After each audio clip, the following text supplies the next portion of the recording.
Abundant Psyche, and you are listening to the Not So Corporate podcast.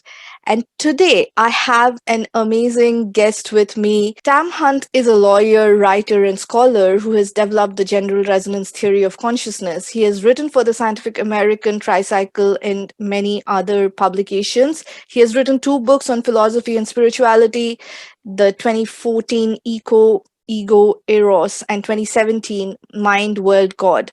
By the day, he works to save the planet as a green energy lawyer. By the night, he is a philosopher and proud parent of three cats. How are your cats, Tam? They are doing very well. Thanks for asking. Welcome to the show. I'm so excited to have you on. Yeah, likewise.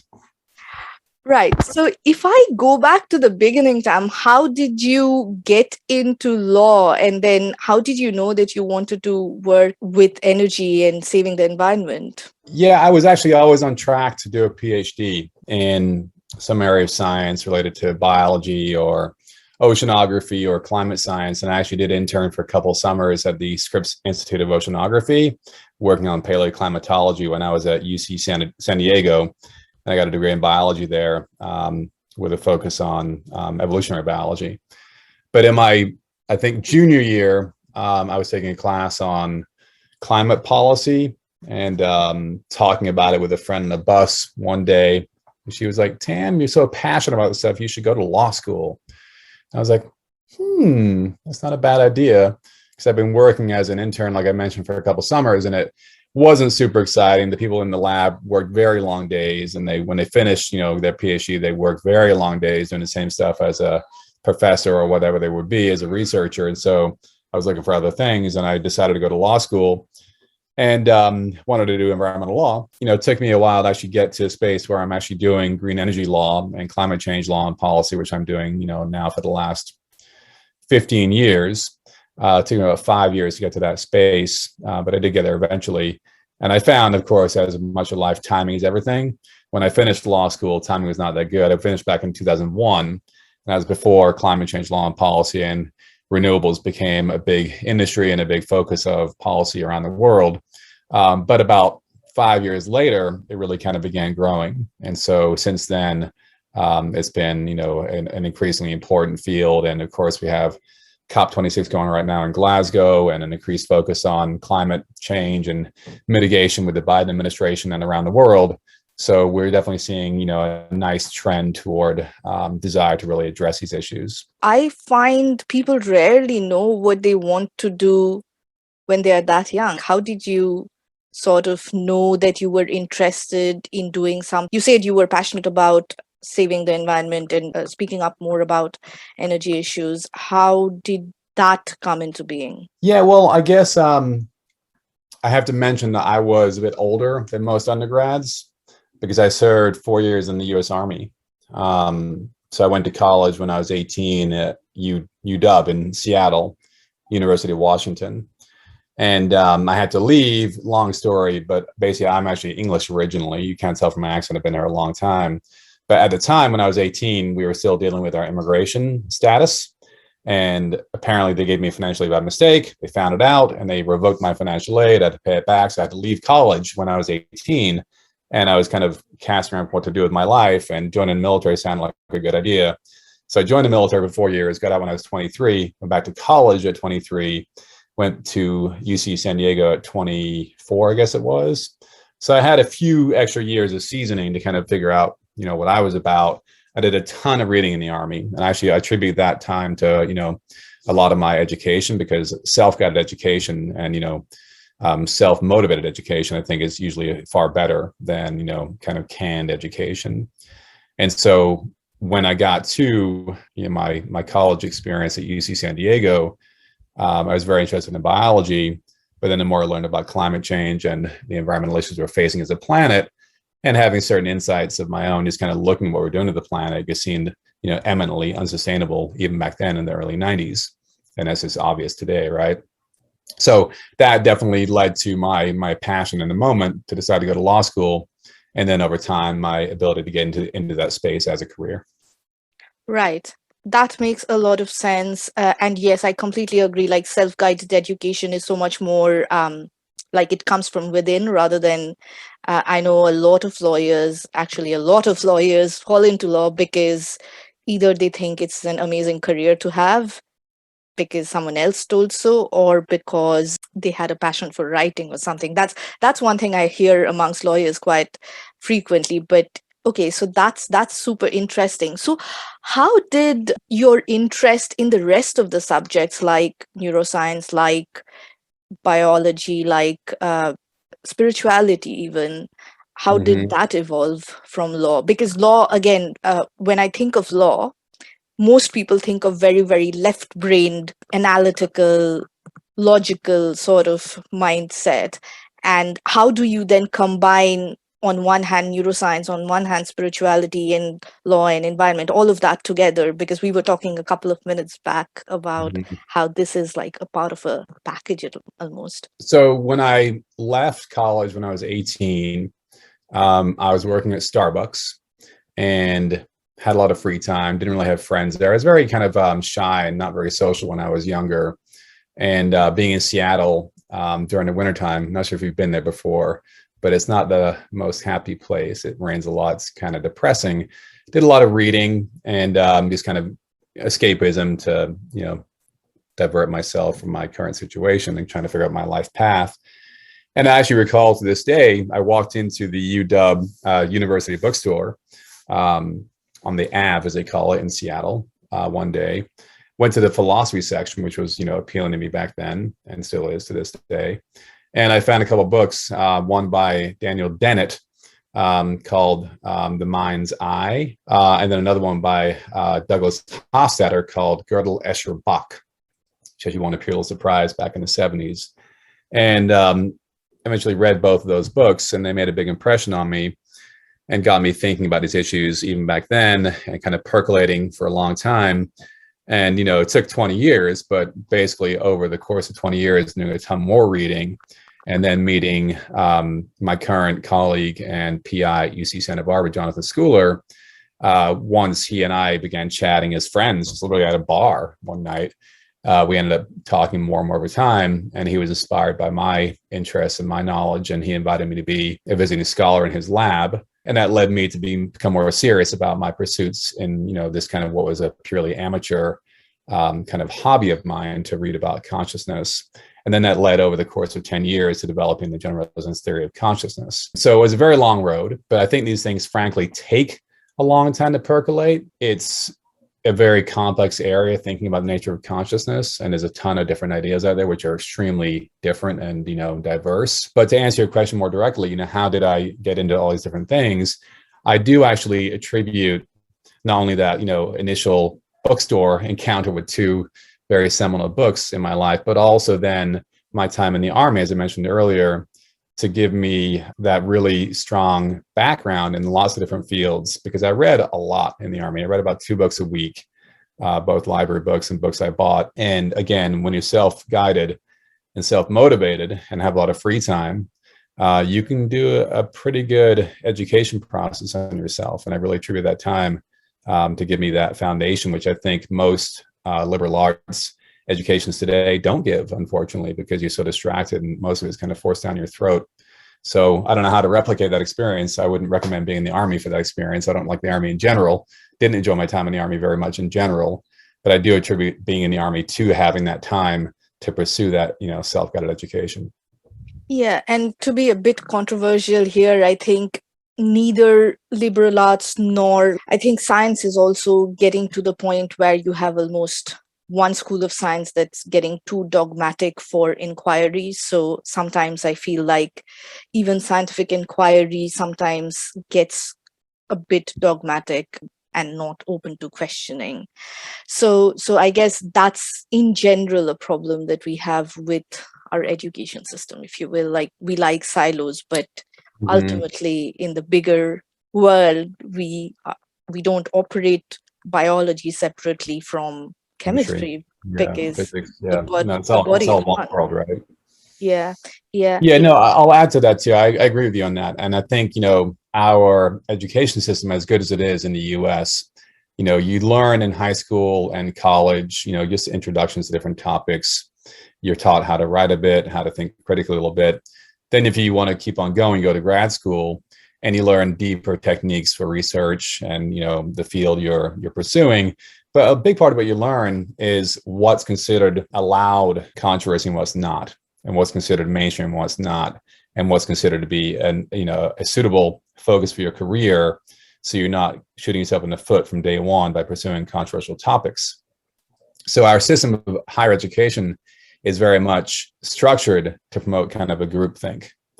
And so coming from outside academia most of my life, but then being kind of with one foot in academia today, I both have the benefit of being a more independent thinker, because I don't make money from my academic research at all. It's all self-funded. So I don't have to, adhere to what is dogma or, the mainstream view. I'm free to pursue different things within certain, I think, still limits, I guess in terms of being not too crazy, right? But then also, I had the benefit of seeing how academia works. And there's a lot of problems with it, in terms of being driven by funding, driven by career concerns, driven by the need to make your name prominent. So it's very ego-based. And then to answer your earlier question about, how I kind of came to this diversity of kind of left brain, right brain, I'm certainly open to different ways of viewing the world. I've had my share of spiritual experiences, some spontaneous, some driven by meditation, some driven by sacraments. And I always remain open to new experience and new data. But I am mostly, a pretty rational, hard-nosed kind of guy. So even though I've written a couple of books now on science and spirituality and the intersections between the two, I'm coming at it from a logic-based structure primarily. But one also that, acknowledges that, logic without lived experience is pretty meaningless as human beings. But at the same time, I think we need to find that middle ground between faith and reason that recognizes that science is not always entirely rational. There is certainly faith in many aspects of science, and many scientists are very dogmatic and very faith-based and very vindictive and very ego-based. And ditto with spiritual leaders. A lot of them can be very rational, and you have a mix of reason and faith in both major endeavors. So what I've been trying to do in my work is kind of sketch that middle ground of a rational spirituality.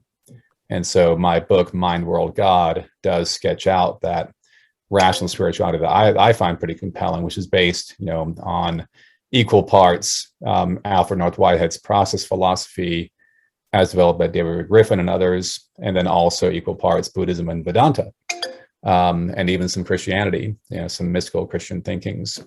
So I've always been, free to pick and choose different pieces of the, what I call the noosphere. This is a term that Teilhard de Chardin developed in his books, and in particular, The Phenomenon of Man, which is a great book.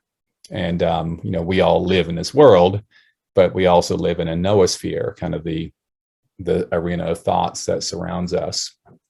And we learn from our associates and our family growing up and our education what parts of the noosphere to select and incorporate and to live by. But the advantage today, of course, we have access to, a vastly increased noosphere from which to choose our ideas and to adopt different ways of viewing the world. And so the task of our, modern era is, I think, to find a new synthesis of faith and reason, and to find a new way to live in human bodies, in communities, with families, on a planet that, respects the whole and allows us to, figure out a way to be not only sustainable, but also regenerative, which is kind of a new watchword, not just to sustain, but to also rebuild. Got it. And yes, that is so right. Like this rational spirituality is, I think, the way to go. Personally speaking, like that's me. I mean, I'm not trying to suggest that that's for everyone, but definitely for me, I think the rational spirituality piece strikes a note, because I come from I used to be very left brain, quite atheistic, never thought I would ever meditate, and then suddenly something shifted. Mm-hmm. So that's and like, even though I come at it from like, I have my affirmations, I have my mantras, I have other things, but also I'm so driven by but why is this happening? Why is it like this? That, you're training your neural system, neural pathways, etc. So, if you were to give us like a snapshot of where neuroscience, spirituality, energy, philosophy, all of those bits connect, Mm-hmm. and then maybe introduce the general theory of resonance. General resonance theory. Yeah. So I'll do my best. So we've talked about how I went to law school to pursue environmental law, which I did. And that's driven by a desire to, protect the planet where we live and to have a thriving ecosystem that allows humans to thrive in that ecosystem. I always had in parallel this strong interest in philosophy and the nature of consciousness, as we talked about. And, I mentioned to you already how I ended up becoming, an academic, part-time academic in that field.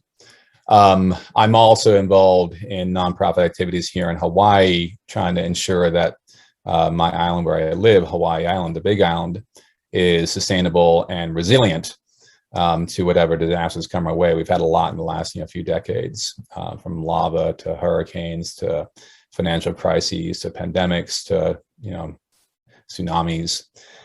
And so to me, it's, I guess, the unifying theme is a love for this embodied world that we find ourselves in, a love for life, a love for the planet, a love for the universe, and a rampant curiosity to explore that universe. And to do that, we had to be around long enough to explore it, right?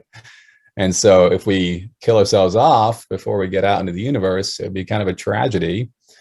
And so I definitely agree with Elon Musk on this point in terms of, look, we got to get multiplanetary. And there's a big debate about it now. Who are like, oh, why are you looking at Mars when our planet's so messed up? Well, it's because we need to have insurance policies. And we have, most of us, a real curiosity about other planets and the rest of the universe around us. And I love this planet. I don't want to see it go to hell at all. But I recognize we can, walk and chew gum at the same time, and we need to in this case as an insurance policy.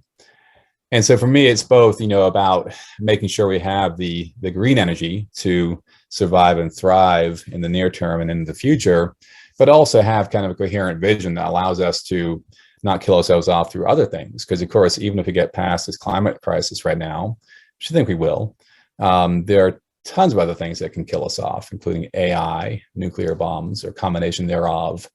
And so we're going to have a slew of problems coming up in the next decades, regardless of climate change. And I think to get past those growing pains, get to us to a point where we can come together more as a global culture, then ultimately a stellar culture, and then an interstellar culture, we need to have a more coherent view of science and philosophy and spirituality that doesn't see these as competing spheres that simply don't talk to each other. We need to have a view that allows us to recognize, look, most of us have both of these, main components, faith and reason, and then not entirely mutually exclusive. And so to me, it is all, one coherent whole, admittedly with, a focus here and there at different times on other, different pieces of it. So I'd say, just sum up, first and foremost, we need to ensure that what we're doing as a global society now isn't, destroying the planet and our cultures. And, it's a common saying nowadays, the planet will be fine. And I agree with that. But we're talking about not destroying the planet to a degree that we won't be fine, right? We need to figure out how to survive in a changing planet, and also then get off planet to ensure that if an asteroid comes along or what have you, or nuclear war, that we still have, some surviving human consciousness to get out into the stars and explore things and, keep that light of consciousness going. Because as far as we know, we're it in this quarter of the galaxy, maybe the whole galaxy, who knows? We've seen nothing so far to suggest as other than us out there in terms of, conscious entities. So all that said, I think it's about, both shoring up our current situation and then creating a framework that allows for growing beyond our current situation in a way that is, productive and can avoid conflict as much as possible. And if I were to get down to definitions, What would you say is consciousness? Yeah, so delving more into the theory then. So we call it the general resonance theory of consciousness. So we define consciousness in our theory as simply that experience, that subjectivity that you are experiencing right now as you look at me on the screen and hear my words, you feel the world around you, the chair you're sitting on, just that basic feeling that, there's a center of experience somewhere, in your head and body, which integrates all these different sensory perceptions and has an affect in response to them. It's not just data that comes in like zeros and ones with no affect. It's always affect associated with your sensory perceptions. So we're trying to explain how that process works. And GRT, as we call it, has three basic axioms. One is that all things resonate. And this is uncontroversial. This is physics. There's always some vibratory frequency by which things sit there and just vibrate. Yeah. And when they get hotter, they vibrate faster. When it gets slower, they vibrate slower. And then second, more controversially, we posit that all things have some associated consciousness. In most cases, extremely rudimentary. An atom or an electron has a tiny, tiny, tiny little light of consciousness. But as those atoms and electrons and molecules and cells combine in appropriate proximity and combine through a shared resonance, then they combine consciousness into more complex kinds of consciousness. So again, it's one, all things resonate. Two, all things have some associated consciousness. Three, things that resonate at a shared frequency in proximity to each other will combine into a larger consciousness. And then as a corollary to that third one, the subsidiary conscious entities are not extinguished through the combination. So some of the theories say when there's a combination that the lower level entities are gone, they go away. We suggest they remain in place, but then from the many, you get one, and it's increased by one. So Whitehead says over and over in his work, the many become one and are increased by one. So this idea is that you have the remaining conscious entities at every level in that hierarchy, but you have a new one created on top of it. And so we are a vast nested hierarchy from our atoms to our molecules to our cells up through the organizational chain. And then we have in each waking moment of consciousness, a dominant consciousness, which is on the top of that hierarchy. And it is basically an electromagnetic field that moves through our brain and is actually informed also, we're finding out more and more, by gastric neurons in our stomach area, the enteric brain, our cardiac neurons, spinal cord neurons, of course, are part of that field process, even our retina, etc. So the EM fields that are produced by the body and brain complex are, in our view, the primary locus of consciousness. It's a gestalt, but the primary place where consciousness resides is in those fields. That's what allows the various perceptions to come together into a unitary moment that is then a unitary moment of conscious awareness. And as it moves around the brain and body, it takes in different perceptual structures, different parts of the brain, and therefore you have different moments of conscious experience. When you go to sleep, that global coherence goes away, but the localized coherences remain. That's what dream states are. When you're in deep sleep, even those local coherences go away, and it's not much going on beyond a very localized cellular or molecular level of consciousness. So if I could just clarify a couple of things there. So are you suggesting then that everything, like including a pen or paper or a phone, has some level of consciousness, so to speak, and only at when it reaches a certain level of vibrational frequency together as a piece, then you get the human consciousness? Is that what I'm hearing, or not really? Not quite. So the pen or a stone or a chair has no unitary consciousness because there is no coherent field process by which the information content of those atoms and molecules come together to create a unitary consciousness. There would, in that theory, be a very rudimentary level of consciousness in the atoms and molecules that comprise that pen and that chair and the iPhone. But even things like iPhones, which are fairly complex, that have electric fields, pushing electrons around and information around, they're what's called feed-forward networks, and so they're not operating through the localized or global EM fields associated with that matter that comprises the iPhone. Instead, they operate through the shunting of bits through logic gates, which only go one way. And so there's no standing wave created through those EM fields functioning in the iPhone or any computer or electronic device. So any conscious awareness in the iPhone remains at the molecular level, most likely. There might be some very, very momentary, higher than molecular level consciousness. But to achieve any kind of complex consciousness in electronic structures, they will need most likely to mimic the EM field production of the brain-body complex. And that means creating standing waves that move around through that biological structure, or in this case, an electronic structure, that then create basically what I call kind of weaving a fabric with disappearing thread. So it's an ongoing process of weaving different information pathways into this standing wave, which is that unitary consciousness in that moment. But once that weaving process stops, that standing wave, that fabric just kind of dissipates. So when you're doing a one-way weaving process only, you're not creating any kind of standing wave. You're not creating a fabric. You're basically creating disappearing thread, and only disappearing thread, if that makes sense at all.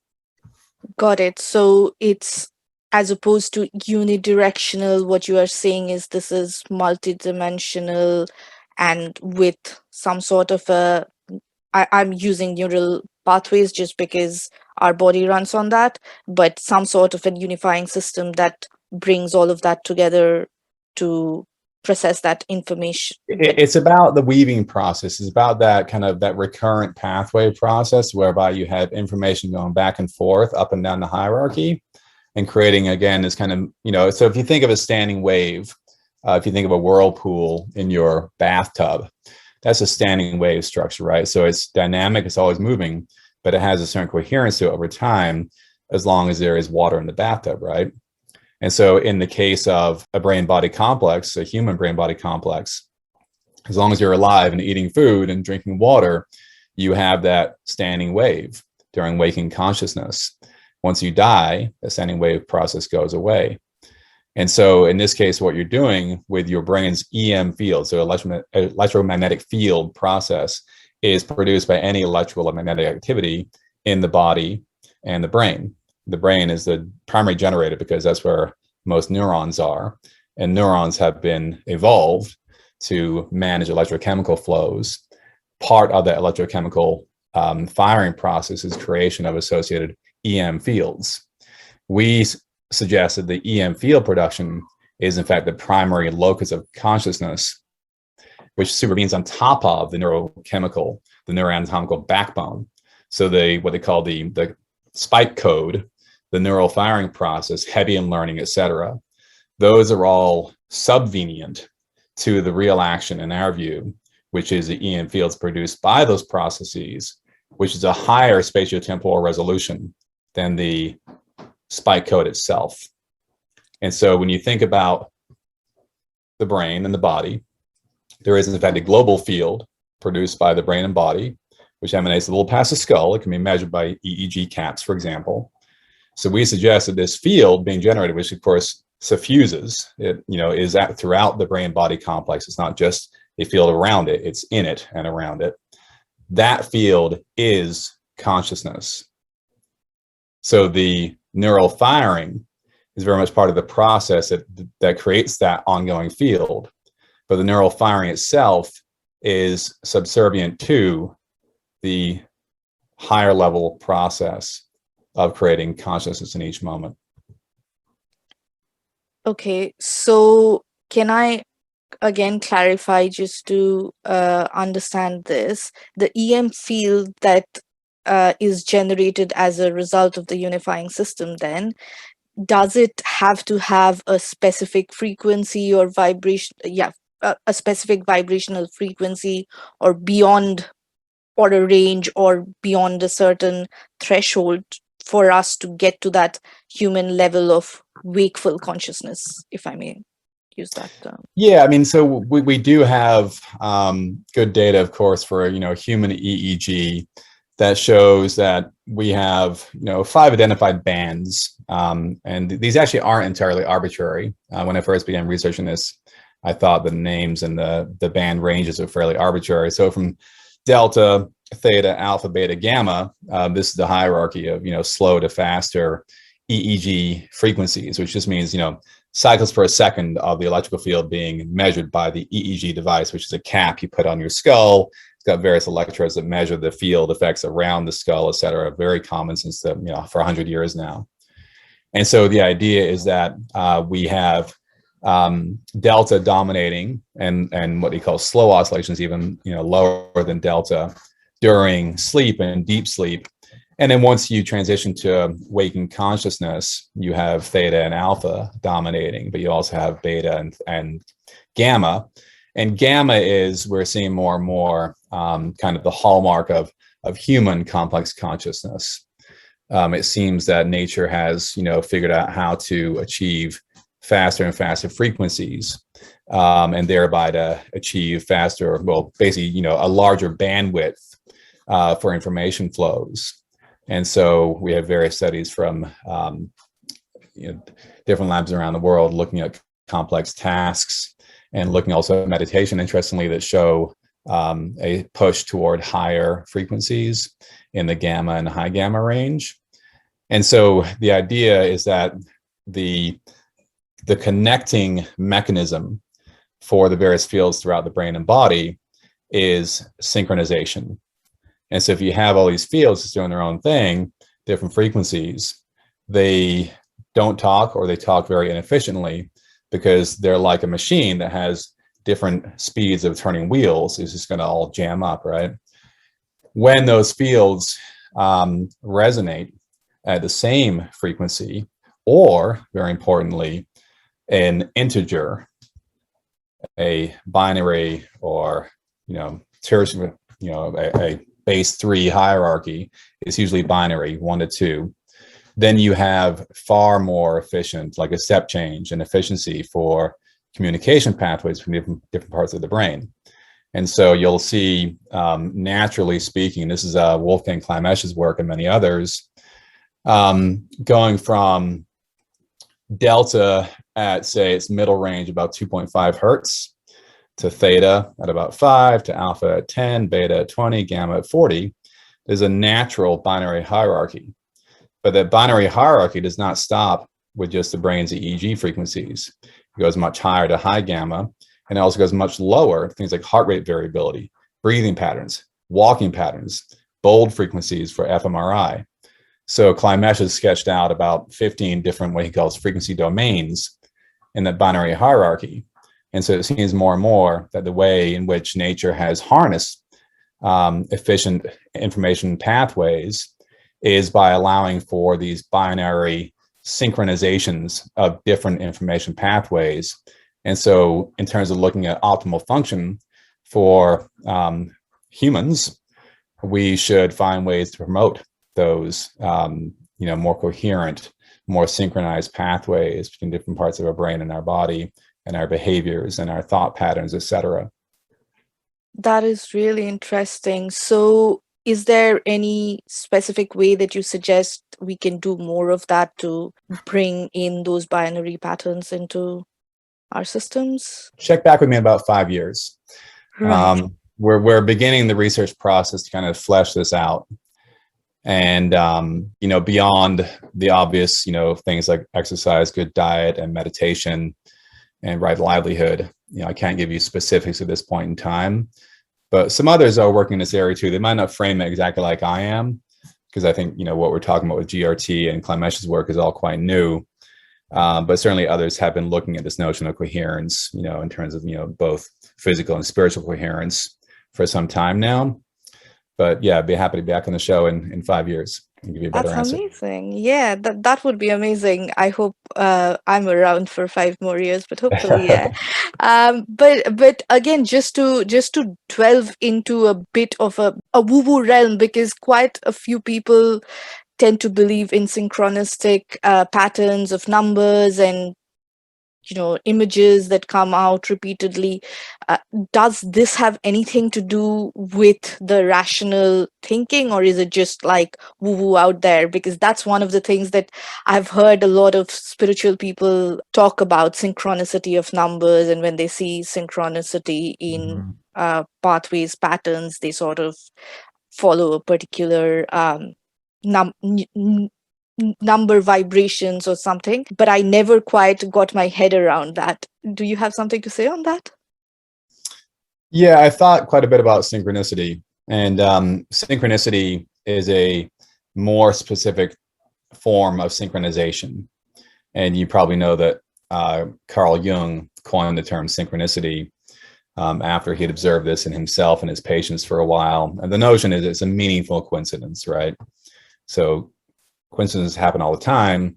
When they are meaningful because of where you are in your life, in your context, then we call them a synchronicity. I actually keep a list of synchronicities in my life. I'll give you one kind of funny example because of how specific it is. I was in Washington, D.C. recently with family, just being tourists, and we were on the metro. And I was talking with my brother-in-law about Tesla stock. And I was saying how, in my view, it would probably go to 2 or 3K quite soon. And I looked down in front of me, and on this poster in the metro, it literally had 2 to 3K, dash 3K at the bottom of the poster, which I assume was some kind of like signature or whoever made it. But it's like exactly what I had just said. So I have no idea what that means. Maybe it does mean Tesla's going to 2 3K by now, but who knows what it means. It's kind of a silly example. But that kind of thing happens to all of us, I think, pretty regularly. And the idea is that it is a more specific form of synchronization where the meaning context in your mind synchronizes in some manner with the external world through unlikely pairings, right? Things happen all the time. We're thinking about different things. And, another common example of synchronicity is you think of someone and they call you or they text you and you're like, oh my God, I just thought of you. Now, of course, how often do you think of someone and they don't call you? So determining what really is unlikely is a tricky task in many cases. Another example, this one, I think this one is really a good one because it is so unlikely. I play Scrabble online with my mother sometimes and other people, and playing her in a game a couple of years ago, and her nickname has been her whole life Weavie, Weavie. And I get in my tray during this game I'm playing with her online, Weavie, perfectly spelled with an extra E on the end because there's 7 letters in Scrabble. And we can actually quantify how unlikely that is. I quantified it. I forget the exact number, but it's about like 1 in, 1 quintillion. It's extremely unlikely. I have not played that many games of Scrabble. So me getting that hand in that game of Scrabble is an extremely unlikely event, let alone when I'm playing my mother. And so again, who knows what it means? Is it just a coincidence? Probably, but maybe there's something to it that is, beyond a coincidence. And so in terms of how it relates to our theory, we don't have any thing to offer yet, but we do certainly plan to kind of flesh out those implications over time, because I think it is all part of the same, complex of mechanisms. It's just different kinds of synchronization, like I said, between meaning and the physical environment and where you are in your life. And these are all connected. It's all one thing. The universe is one thing. It's one connected web of causality. And so looking at synchronicities as a way to both, wonder at the universe and all its, complexity, but also, there's an idea for a long time, and it's been, I think it's innate in many of us, that when things that just happen to us, they are kind of guideposts for our lives. What should we be doing with our lives? Then the task is to figure out, what is that particular synchronicity telling you? And that's for you to decide, right? No one can tell you that.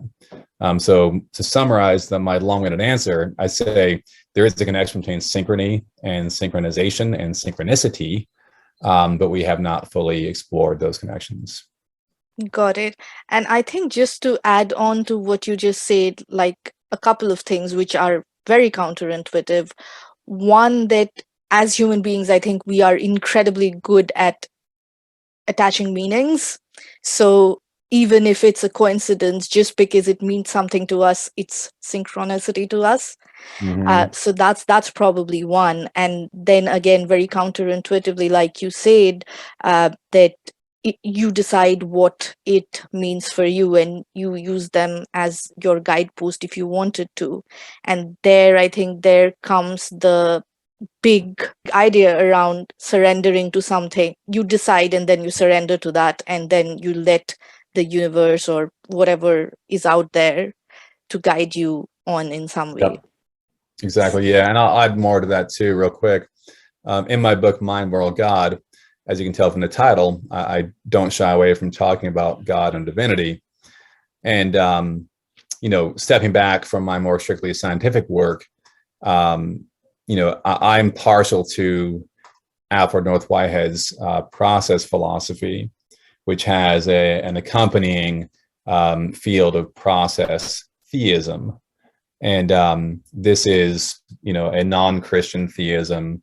And in Whitehead's system of philosophical thought, he does posit God, capital G, as a lure to meaning, is one of the phrases that he uses, and also as kind of the set of all eternal objects, which is a technical term akin to Platonic forms.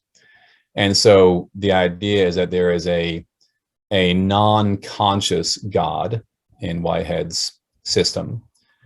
And it is certainly possible, given what we know about the universe, from quantum mechanics through classical physics, through to cosmology, etc., that there is some underlying reality that may contain information that's not directly accessible to the manifest reality. This is what Bohm calls the implicate order. And it's certainly possible that there are connecting principles through this underlying implicate order, whatever you want to call it, God, source, ground of being, ocean of being. I call it the ocean of being in my book, that basically that provide clues to meaning. It doesn't have to be a conscious process, it doesn't have to be a personalized or conscious God to offer up meaning to us. Since we are all connected, whether it's through the internet or literally the faint causal connections of mainstream physics that connect us all throughout the entire universe, ultimately, maybe those connections are leading to a state where the universe does offer up clues occasionally as to what may be best for us. I'm not ruling that kind of thing out. And of course, it can sound pretty woo to those who are trained to dismiss any notion of meaning outside of human society. But I suspect we'll learn more over time about the depth of reality being a little more deep and dark than we think it is currently. Completely agree. And I think the best scientific mind out there is the mind that almost is curious and agrees to the fact that there are so many things out there we don't know, and this is one of those things, right? And either we'll be humble about it or not. Mm-hmm. It's your choice, really. So yeah, that's fantastic. Now, if I were to bring it back to spirituality in terms of meditation again, you mentioned that there are, like, of course there are these waves and frequencies. Delta, theta, alpha, beta, gamma. Yeah, if we talk about that, is there a sort of meditation, like most of the meditators, in fact one of the meditators I have had on the show before talks about theta meditation, you have been talking about gamma. I don't even know what sort of meditation I do, to be honest. It's very, very Vedantic style meditation. So inquiry into the self. But is there any particular way of tuning into a frequency of meditation? Is there such a way? Well, so I can offer just a very short answer on that because this is very new for me too. I'm learning that breath work is a really good lever we have to influence the various rhythms in our body and brain I've been talking about. So breath, of course, is one of the few things we have conscious control over. We could walk, of course, we can exert conscious control over walking, but breathing is a really accessible way to access that vast nested hierarchy, that binary hierarchy I mentioned before with 14, 15 different frequency domains. If we accept that those domains are all connected, and at certain times they're connected to this binary relationship, a 1 to 2 relationship in terms of the frequencies of each domain, we can then look at how our breath is related. And in fact, I believe Climate sketches out a few different breathing frequencies that we see people attracted to, generally speaking. So like you would think it would just be pretty random through a certain range of our breath. I don't even know the numbers right now that I'm thinking about it, but there is in fact a clustering around certain frequencies for breath. So if we recognize that relationship and accept there is a causal relationship there between our breath and our brain frequencies and other things in our body, then we can say, well, look, there clearly is a two-way feedback loop here. So if you exert your will to change your breathing patterns, then you can change your mental states too. So I'm just beginning to delve into this. And of course, you've heard of Wim Hof and the Wim Hof method, and there's a lot there that I need to delve into. I'm only just starting personally on my breathwork practice, but that seems to me probably the most reliable way to change your frequency, literally, combined with meditation techniques. And again, of course, things like exercise and diet and good sleep are all really crucial for those kind of things. But in terms of, direct, almost immediate impact on your mental states, breath seems to be one of the most reliable ones we can look to. Yeah, that definitely makes sense, because one of the books that almost put me on the personal development journey was this book that Amy Cuddy wrote, and her TED Talk. She basically goes like, you change your body and then you change the entire biochemistry and the hormonal system of your body. And breath definitely, like, you can feel it, right? When you are nervous, your breath is of a certain way. When you're relaxed, you breathe a certain way. When you are in sleep, you breathe a completely different way. So that makes a lot of sense. And I don't know if you have come across Kriya Yoga by so that might be. Yeah, so that I wonder if there's something there around it as well. I come at that piece, like, I'm not particularly trained in breathwork, but definitely very curious still. Brilliant. This has been amazing. And I generally end the chat by asking people, what is the one not so corporate thing that you do, but everything about you is not so corporate. That I would probably ask you to suggest what is the one advice you would probably give to the listeners of this podcast who are, again, very, very corporate in the big law, finance, banking, consulting sort of environment. Yeah, well, I'd say the one thing we haven't talked about yet that is pretty not corporate is I branched out to begin my own consulting company 12 years ago now. And I worked in law firms for just a few years. And then I transitioned to working for a nonprofit for almost 5 years in Santa Barbara as their energy program director, working on climate policy and energy policy at the local and state level. And then after about 5 years there, I saw an opportunity to jump off from that pretty comfortable, platform and become independent and do the same work or similar work, but more independently. And I took the opportunity, and it was scary.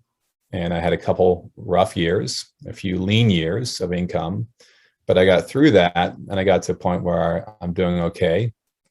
I'm not a millionaire, but I'm doing pretty well. I live here in Hawaii. I've managed to carve out a pretty nice little place in paradise for myself, and I work online. And that was unusual when I began doing it. I was in Santa Barbara working online for many years, and I moved here 5 years ago full time. Of course, in the last couple of years, it's now pretty mainstream to be working online. But I would suggest that, the not so corporate thing that we didn't talk about is having the courage to make that leap. And I had the benefit, at least, of being not married, not having kids, so it wasn't quite as scary as if I had a family. But I feel like that's probably one of the best decisions I've made. I've made some pretty bad decisions in my life, and that's one of the good ones I look to. And yeah, I'll leave it at that. Brilliant. And thank you so much for coming on to the show. I'm sure I'll have to re-listen to this episode because there's a lot that I do not understand. You might find a ping from me at some point. And everyone who's been listening, thank you so much. If you've been around listening to us this far, you probably also like me, unless you are an expert like Tam. Need to go back and re-listen because he left some gems out there. Thank you so much, and we'll see you the next time. Bye.